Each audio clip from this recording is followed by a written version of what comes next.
everyone, this is Bhavya Rampal, your trainer and guide for cracking all school teaching exams, and I once again welcome you all on this exceptional and revolutionary platform that is Learn to Lead Tutorials.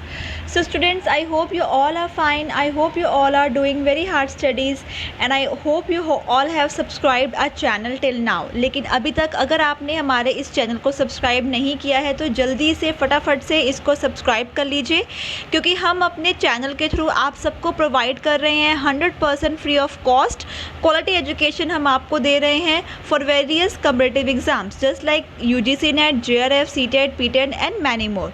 और future में भी हम आपके लिए बहुत सारे ऐसे courses launch करने वाले हैं जिससे आपकी स्टडीज़ पे कभी भी फुल स्टॉप नहीं लगने वाला है। तो अगर आप भी ये चाहते हैं कि आपकी स्टडीज़ कंटिन्यूअल वे में होती रहें, कोई भी फुल स्टॉप ना लगे, तो आप हमारे इस चैनल को सब्सक्राइब ज़रूर कर लीजिएगा। और अगर आपको हमारी वीडियो पसंद आ रही हैं तो हमारी वीडियोस को लाइक कर दीजिएगा, सब्सक्राइब कर लीजिएगा और हमारे इस चैनल को मैक्सिमम लोगों तक ज़रूर पहुंचा दीजिएगा, क्योंकि ये जैसा कि आप लोग जानते हो कि ये एक सोशल चैनल है। हमारा यही मिशन है कि हम जो फुल फ्लेज जो कॉम्पिटिटिव एग्ज़ाम्स के रिगार्डिंग जो भी मटेरियल है वो हम चाहते हैं कि बिना ब्रेक के, बिना किसी फुल स्टॉप के सभी स्टूडेंट्स तक जाए। सो हमारे इस चैनल को सब्सक्राइब कर लीजिएगा और सब तक पहुंचा दीजिएगा। इसी थॉट के साथ आइए स्टार्ट करते हैं हमारी आज की वीडियो। और आज जो मैं आपके लिए टॉपिक लेके आई हूँ बहुत ज़्यादा इम्पॉर्टेंट फ्रेश न्यू टॉपिक लेके आई हूँ। आज मैं जो करवाने वाली हूँ वो है 8th क्लास ज्योग्राफी। यस, आज से आपका नई सीरीज़ स्टार्ट हो रही है स्पेशली फॉर द स्टूडेंट्स जिनका सब्जेक्ट सोशल साइंस है। 7th class geography full fledge book हम ऑलरेडी कर चुके हैं और ये वीक मैं लेके आई हूँ आपके लिए फुल फ्लेज। आज से हम स्टार्ट करने वाले हैं full fledge 8th class geography. और आज हम करने वाले हैं 8th क्लास ज्योग्राफी का chapter number 1 that is resources. ठीक है, तो आइए students without wasting any further time start करते हैं हमारी आज की वीडियो।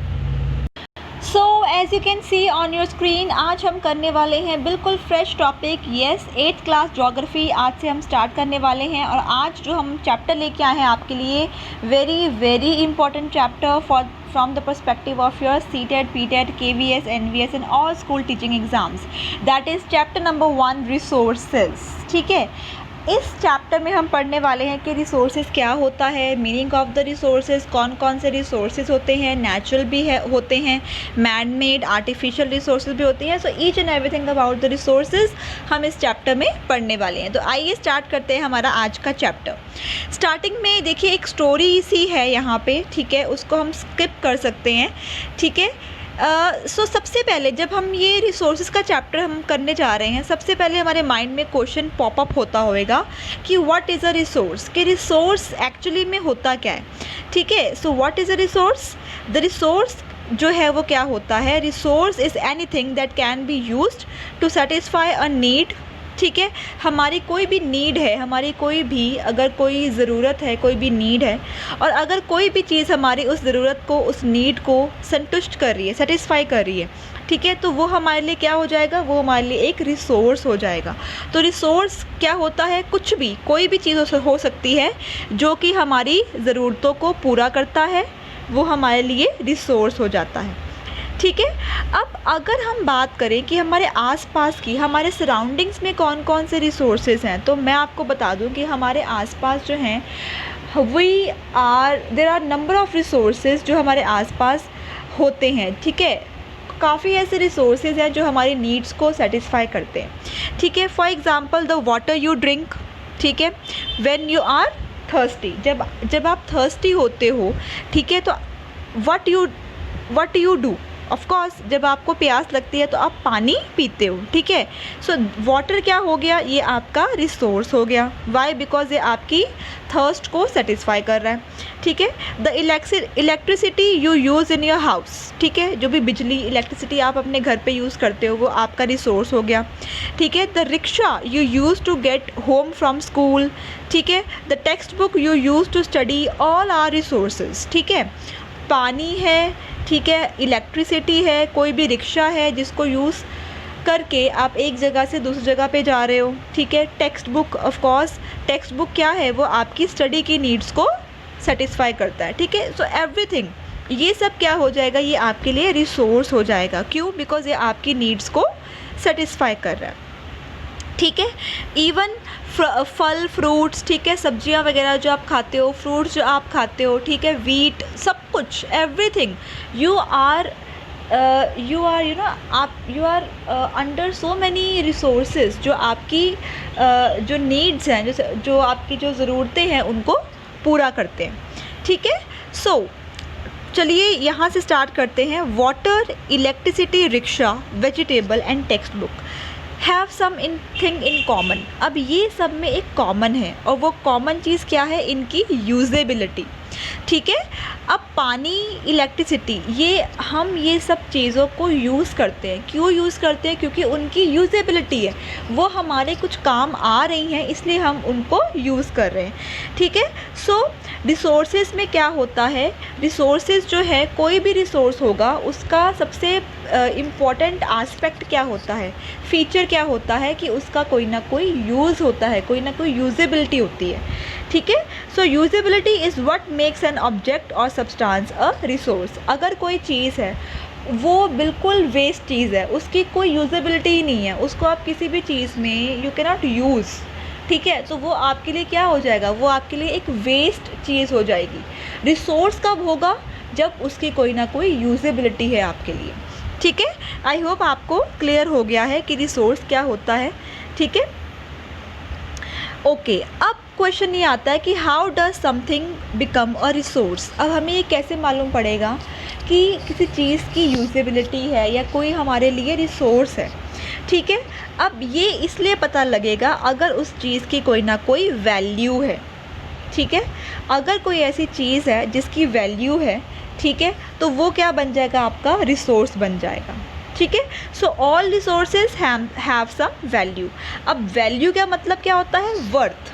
ठीक है, कि अगर आप किसी चीज़ को यूज़ कर रहे हो, क्यों यूज़ कर रहे हो? क्योंकि उस चीज़ की कोई ना कोई वर्थ है। ठीक है, अगर कोई ऐसी चीज़ है जिसकी वर्थ ही नहीं है, ठीक है, तो आप उस चीज़ को you will never use that thing, है ना। तो जो वैल्यू होती है, वैल्यू का मतलब क्या होता है कि वर्थ है किसी चीज़ की। So some resources have economic value, some do not. ठीक है, for example metals may have an economic value, a beautiful landscape may not, but both are important and satisfy human needs. ठीक है, अब कुछ ऐसे रिसोर्सेज होते हैं जिनकी इकोनॉमिक वैल्यू होती है। इकोनॉमिक वैल्यू मतलब जिसकी मॉनेटरी टर्म्स में कोई ना कोई वैल्यू होती है, लेकिन कुछ रिसोर्सेज ऐसे होते हैं जिनकी इकोनॉमिक वैल्यू नहीं होती, लेकिन फिर भी वो हमारे लिए इम्पॉर्टेंट होते हैं, उनकी कोई ना कोई यूजेबिलिटी होती है। ठीक है, जैसे ब्यूटीफुल लैंडस्केप, ठीक है, हमारी जो नेचर है उसकी इकोनॉमिक वैल्यू तो नहीं है, ठीक है, लेकिन येस, नेचर हमारे लिए बहुत इम्पॉर्टेंट है। ठीक है, सो मतलब some resources have economic value and some resources do not have economic value. ठीक है, आई होप आपको यहाँ तक क्लियर हो चुका है। सो some resources can become economically valuable with time. ठीक है, ये नहीं है कि अगर किसी एक चीज़ की इकोनॉमिक वैल्यू नहीं है तो फ्यूचर में भी उसकी इकोनॉमिक वैल्यू नहीं हो सकती। फ्यूचर में भी आप कह सकते हो कि उसकी इकोनॉमिक वैल्यू हो सकती है। फॉर एग्ज़ाम्पल अगर हम बात करें गॉट की बात करें, ठीक है, गॉट क्या है? गॉट एक एनिमल है। ठीक है, अब गॉट की इकोनॉमिक वैल्यू भी है। क्यों है? क्योंकि गॉट वही take milk from the got.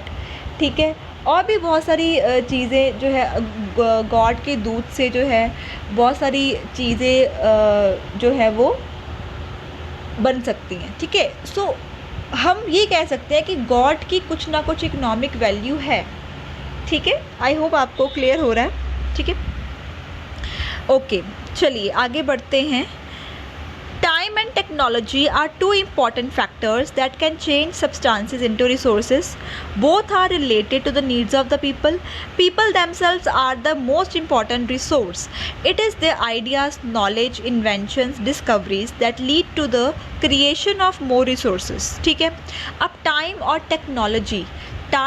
Technology ये दो ऐसे इम्पॉर्टेंट फैक्टर्स हैं, ठीक है, जो किसी भी चीज़ को रिसोर्स बना सकते हैं। ठीक है, टेक्नोलॉजी मतलब बिल्कुल।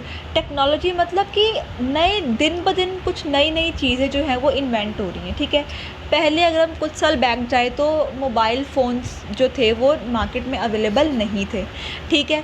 फिर कुछ टाइम के बाद मोबाइल फ़ोन्स आए, ठीक है। उसके बाद फिर स्मार्टफ़ोन्स आए, ठीक है। अब एक सिंपल सा मोबाइल फ़ोन जो है आज की डेट में वो स्मार्टफ़ोन बन चुका है। स्मार्टफ़ोन में बहुत सारे फ़ीचर्स हैं, वीडियो कॉलिंग है, इंटरनेट है, ठीक है, और भी बहुत सारे ऐसी टेक्नोलॉजी वाइज़ जो है जो एक जो टेक्नोलॉजी है, जो टाइम है, ठीक है, टाइम के साथ साथ आपकी जो टेक्नोलॉजी है वो इंक्रीज़ होती है, चेंज होती है और नई नई चीज़ें जो हैं वो डिस्कवर होती हैं। सो ये जो दो चीज़ें हैं ये किसी भी चीज़ को रिसोर्स बना सकती हैं, ठीक है। और इसलिए हम ये कह सकते हैं अब ये टेक्नोलॉजी जो है वो कहीं ना कहीं आप हमारे साथ लिंक्ड है, ठीक है। टेक्नोलॉजी को डिस्कवर करने वाला, इन्वेंट करने वाला कौन है? लोग हैं, पीपल हैं, ठीक है। तो हम ये कह सकते हैं कि सबसे जो मोस्ट इम्पॉर्टेंट जो रिसोर्स है वो क्या है? वो हम लोग हैं, ठीक है। We the people are the most important resource. It is their ideas, knowledge and inventions, ठीक है, जो कि रिसोर्सेज को क्रिएट करती है। Each discovery or invention leads to many others. The discovery of the fire led to the practice of cooking and other processes, while the invention of wheel ultimately resulted in the development of the transportation. The technology to create hydroelectricity has turned energy in fast flowing water into an important resource. ठीक है, अब technology का इसमें क्या role है? अब हम ये देख सकते हैं कि जो व्हील है, व्हील की इन्वेंशन जो है वो टेक्नोलॉजी वाइज बहुत इंपॉर्टेंट है, क्योंकि व्हील्स के इन्वेंशन के बाद ही जो है हमारे जितने भी मोड्स ऑफ ट्रांसपोर्टेशन हैं वो सारे इन्वेंट हुए हैं, ठीक है। वाटर से हमने हाइड्रो इलेक्ट्रिसिटी जो है वो क्रिएट करी है, ठीक है। तो ये सब कैसे हुआ? ये सब आपकी टेक्नोलॉजी के थ्रू हुआ, ठीक है। आई होप आपको इंट्रोडक्शन जो है इस चैप्टर की क्लियर हो चुकी है। रिसोर्सेज क्या होते हैं, वैल्यू क्या होती है, यूजेबिलिटी क्या होती है, ठीक है, ये सब आपको क्लियर हो चुका होगा। ओके, अब चलते हैं हमारे नेक्स्ट टॉपिक के ऊपर। हमारा नेक्स्ट टॉपिक है टाइप ऑफ रिसोर्सेज, ठीक है। अब कितने टाइप के रिसोर्सेज होते हैं ये पढ़ने वाले हैं हम।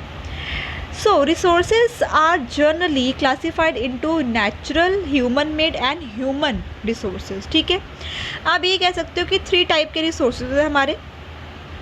सबसे पहला है हमारा नेचुरल रिसोर्सेज, ठीक है। सबसे पहले हम पढ़ने वाले हैं कि नेचुरल रिसोर्सेज क्या होते हैं। सो नाम से ही पता लग रहा है, ऐसे रिसोर्सेज जो हमें नेचर से मिलते हैं, ठीक है, जिसको बनाने में हमारा इंसानों का, ह्यूमन बींग्स का कोई भी रोल नहीं है। ऐसे रिसोर्सेज क्या होंगे? आपके नेचुरल रिसोर्सेज होंगे। So resources that are drawn from the nature and used without much modification are called natural resources, ठीक है। अब जो हवा है, पानी है, ठीक है, सॉइल, मिनरल्स, ये सब क्या हैं? ये आपके नेचुरल रिसोर्सेज है। हवा हमने नहीं बनाई, पानी हमने नहीं बनाया, ठीक है, मिट्टी, सॉइल वगैरह ये हमने नहीं बनाया, मिनरल्स जो हैं वो मैन मेड नहीं है। सो एवरी रिसोर्स जो कि भगवान ने हमें दिया है, जो नेचर ने हमें दिया है, जिसमें ह्यूमन बींग्स का कोई भी मॉडिफिकेशन नहीं है, कोई रोल नहीं है, ठीक है, जो नेचुरली अक्कर हुए हैं, ऐसे रिसोर्सेज को हम कहते हैं natural resources. So many of these resources are free gifts of nature and can be used directly, ठीक है। In some cases tools and technology may be needed to use a natural resource in the best possible way. कभी कभार क्या होता है कि natural resource जो है वो इतना कैपेबल नहीं होता कि वो जो है रिसोर्स की तरह उसको हम यूजेबिलिटी में लेके आ सके। तो क्या होता है कि ऐसे नेचुरल रिसोर्सेज को कभी कभार हम जो है टेक्नोलॉजी लगा के उनको जो है हम बेस्ट पॉसिबल वे में यूज़ कर सकते हैं, ठीक है। So, natural resources are classified into different groups depending upon their level of development and use, origin, stock and distribution. आगे natural resources को भी हमने आगे further divide करा हुआ है। So, सबसे पहले बात करते हैं on the basis of their development and use, ठीक है। Resources can be classified into 2 groups, ठीक है। उनके डेवलपमेंट और यूज़ के अकॉर्डिंगली हमने उनको नेचुरल रिसोर्सेज को 2 पार्ट्स में डिवाइड कर दिया। पहला पार्ट है आपका एक्चुअल रिसोर्सेज, सेकंड पार्ट है आपका पोटेंशियल रिसोर्सेज। सबसे पहले बात करते हैं एक्चुअल रिसोर्सेज के बारे में। एक्चुअल मतलब जो एक्चुअली हैं, ठीक है, जो एक्चुअली आप जिनको देख सकते हो, जिनको आप जिनकी क्वांटिटी जो है आपको पता है ठीक है। So actual resources are those resources whose quantity is known, ठीक है, उनकी क्वांटिटी के बारे में आपको पता है, आप उनको यू कैन सी देम, ठीक है, और उनको आप प्रेजेंटली यूज भी कर सकते हो।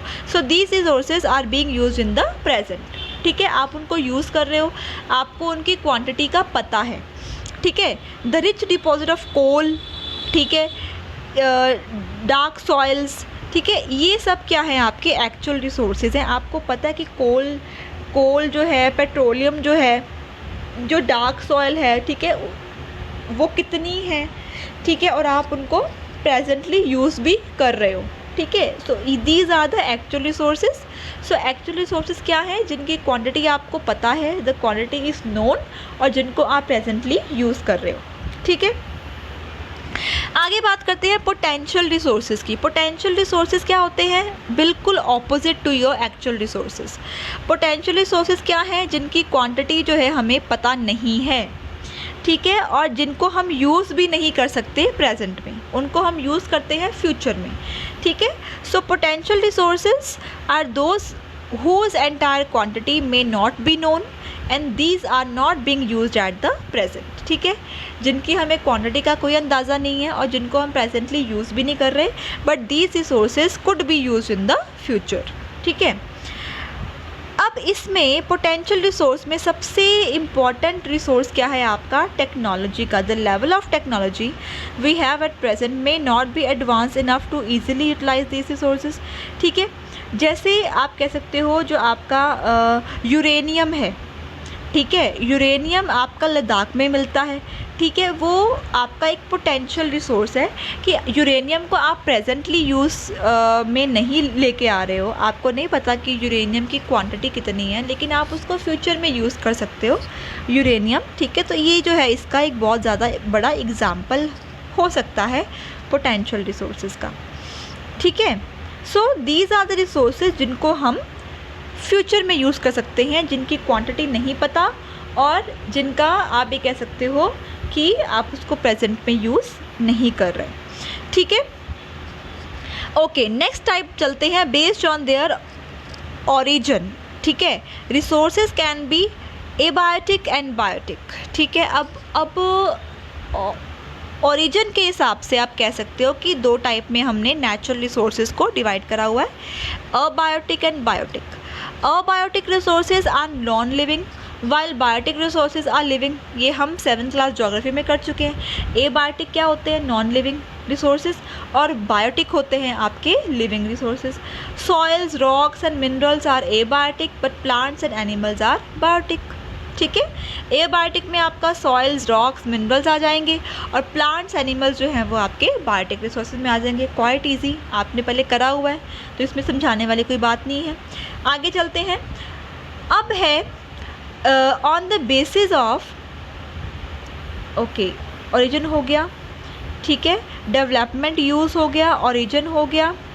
अब हम बात करते हैं डिस्ट्रीब्यूशन के अकॉर्डिंग, नहीं, इसके अलावा आप ये कह सकते हो, अब हम दो और इम्पॉर्टेंट टाइप के जो हैं टाइप्स पढ़ सकते हैं नेचुरल रिसोर्सेज का।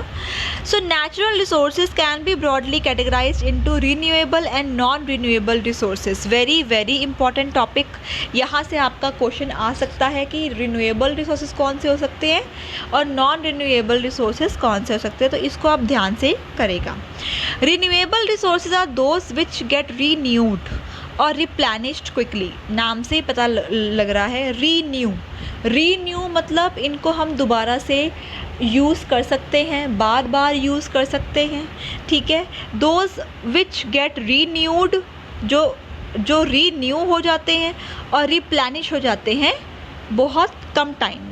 Some of these are unlimited and are not affected by human activities such as solar, wind energy, ठीक है। रिन्यूएबल रिसोर्सेज ऐसे रिन्यूएबल रिसोर्सेज हैं जो आपके लिए प्लेंटी हैं, अनलिमिटेड अमाउंट में आपके पास ये रिन्यूएबल रिसोर्सेज होते हैं, ठीक है। इनको हम बार बार, ठीक है, इन्फिनिटी तक हम इसको यूज़ कर सकते हैं। For example solar energy, wind energy, ठीक है, ये कुछ ऐसे रिसोर्सेज हैं जो रिन्यूएबल हैं, जिनको हम बार बार नंबर ऑफ़ टाइम्स इन्फिनिटी तक यूज़ कर सकते हैं, ये कभी ख़त्म नहीं होने वाले। Okay, yet the careless use of certain renewable resources like water, soil, forest can affect their stock. Water seems to be an unlimited renewable resource, but shortage and drying up of the natural water sources is a major problem in many parts of the world today. ठीक है, अब कहीं ना कहीं हम ये कह सकते हैं वाटर, सॉइल, फॉरेस्ट कहीं ना कहीं ये रिन्यूएबल रिसोर्सेज हैं, ठीक है, बहुत ज़्यादा अमाउंट में, अनलिमिटेड अमाउंट में ये अवेलेबल है। लेकिन अगर हम इन वाटर को, फॉरेस्ट को, सॉइल को वेस्टफुल वे से, ठीक है, अगर हम इनको वेस्टफुल वे से इफ़ वी यूज़ देम, तो कहीं ना कहीं इनका स्टॉक जो है वो ख़त्म हो सकता है, ठीक है। इसलिए हम ये कह सकते हैं कि चाहे ये अनलिमिटेड हैं, चाहे ये रिन्यूएबल हैं, लेकिन फिर भी हमें इनको जो है ध्यान से केयरफुल वे में यूज़ करना चाहिए, एल्स जो है ये कभी ना कभी किसी न किसी टाइम पे आकर कभी भी लिमिटेड हो सकते हैं। ओके, आगे बात करते हैं non renewable resources.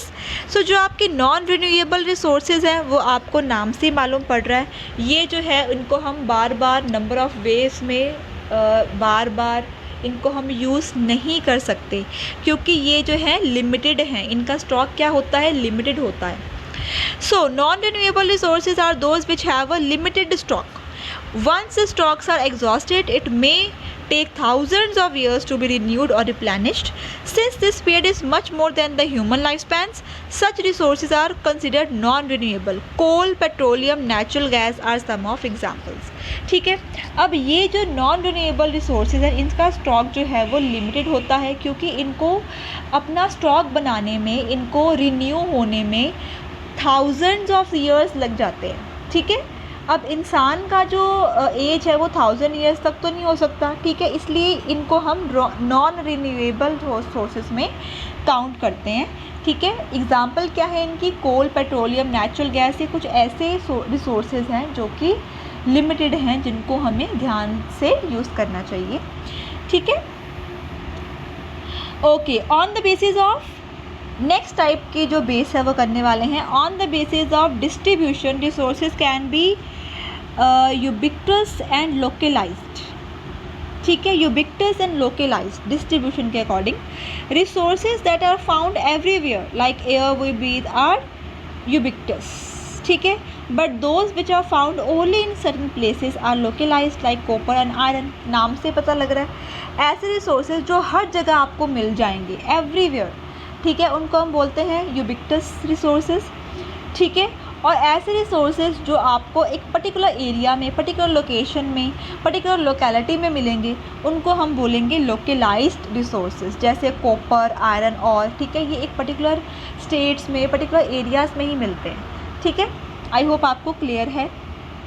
Okay, the distribution of natural resources depends upon number of physical factors like the climate, altitude. The distribution of resources is unequal because these factors differ so much over the earth, ठीक है। अब हम ये कह सकते हैं कि जो डिस्ट्रीब्यूशन है नेचुरल रिसोर्सेज की, वो कहीं ना कहीं कुछ ना कुछ फैक्टर्स के ऊपर डिपेंड करती है, ठीक है।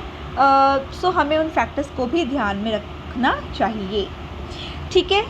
सो आज की वीडियो में बस इतना ही, ठीक है। आज मैंने आपको डिटेल में करवा दिया रिसोर्सेज क्या होते हैं, यूजेबिलिटी क्या होती है, वैल्यू क्या होता है, ठीक है। टाइप्स ऑफ रिसोर्सेज में मैंने आपको नेचुरल रिसोर्सेज करवा दिया डिटेल में, ठीक है। नेचुरल रिसोर्सेज के अंदर भी जो टाइप्स है, कैटेगरीज है, वो भी मैंने आपको करवा दी। सो आज के लिए इतना ही। आई रियली होप कि आपको आज के लेक्चर में कोई भी प्रॉब्लम नहीं है, लेकिन फिर भी अगर आपको कोई भी क्वेरी है, कोई भी डाउट है, कोई भी क्वेश्चन आपके माइंड में अराइज हो रहा है, तो आप कमेंट बॉक्स में मुझे कमेंट करके पूछ सकते हैं। एंड अगर आपको मेरी आज की वीडियो पसंद आई हो तो प्लीज़ एक लाइक ज़रूर कर दीजिएगा और हमारे इस चैनल को सब्सक्राइब भी कर लीजिएगा and share our channel to the maximum candidates. इसी थॉट के साथ this is Bhavya Rampal saying good bye.